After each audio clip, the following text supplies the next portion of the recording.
Also on Global, India is still one of the world's fastest growing major economies, but growth has slowed. Has Narendra Modi's drastic measures to flush out so-called black money damaged growth? And remember the dog that stuck by his side on a race through the Gobi Desert? We're going to be hearing about their heartwarming tale as Dion and now new best friend, Gobi, join me live in this studio. This is Global.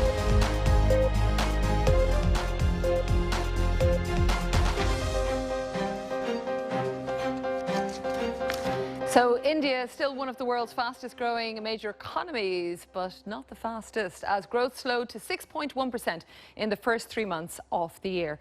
In 2016, Prime Minister Narendra Modi replaced all 500 and 1,000 rupee notes, so that was 86% of the country's currency. And that plan was to flush so-called black money out of the shadows. But has it also damaged growth?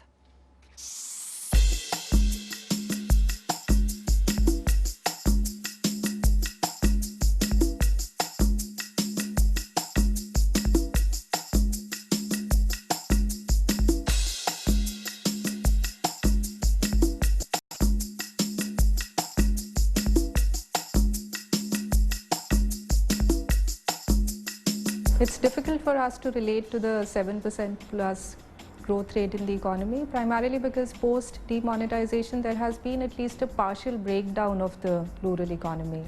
Incomes have not risen, people are holding back on any non-discretionary expense, which of course is bad for business in general.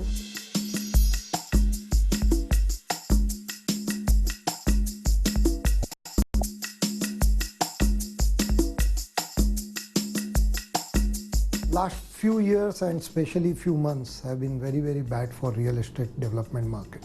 Market has been under pressure due to various reasons, and adding fuel to the fire has been, of course, demonetization. Real estate sector has gone down by 18% according to me in terms of growth.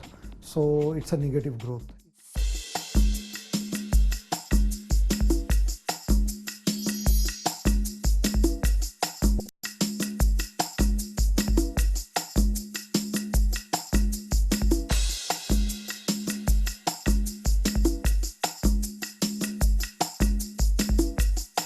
The auto industry, which we have been working for since 1958, is growing well.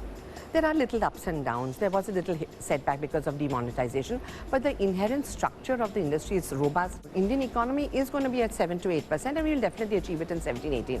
We are confident of that, and we're further investing so that we achieve this. Well, I'm joined from Mumbai by Nikhil Gupta, an economist from the Motilal Oswal Financial Services. Very good to have you with us.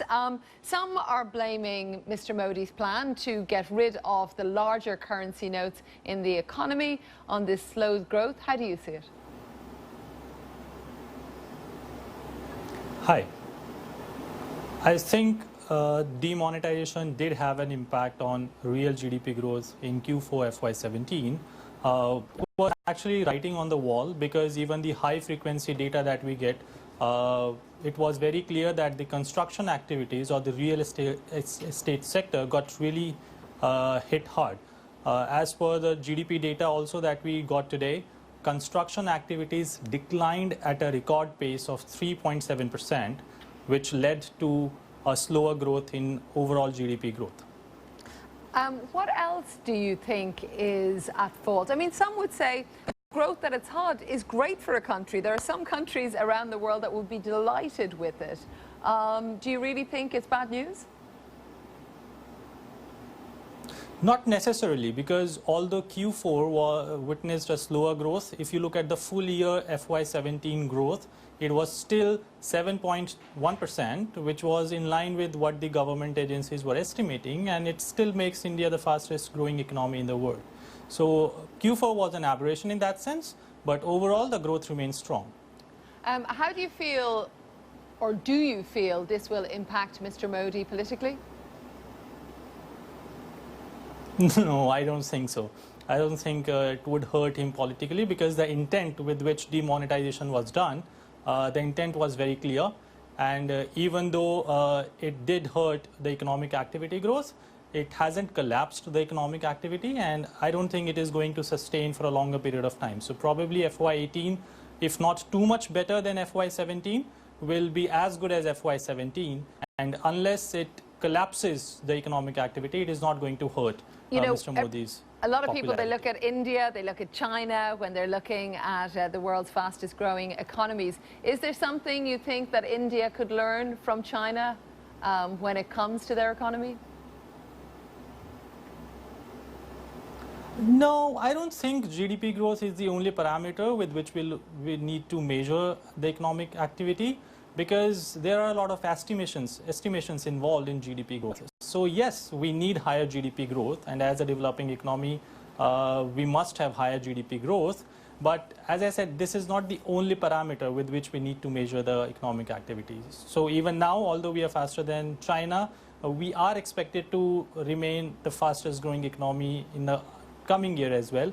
And I think that's good enough at this point in time when the world economy is struggling to get even 2% growth. 7% or 6.8% growth is superb. Nikhil Gupta, thank you very much. Having an optimistic spin on that particular story.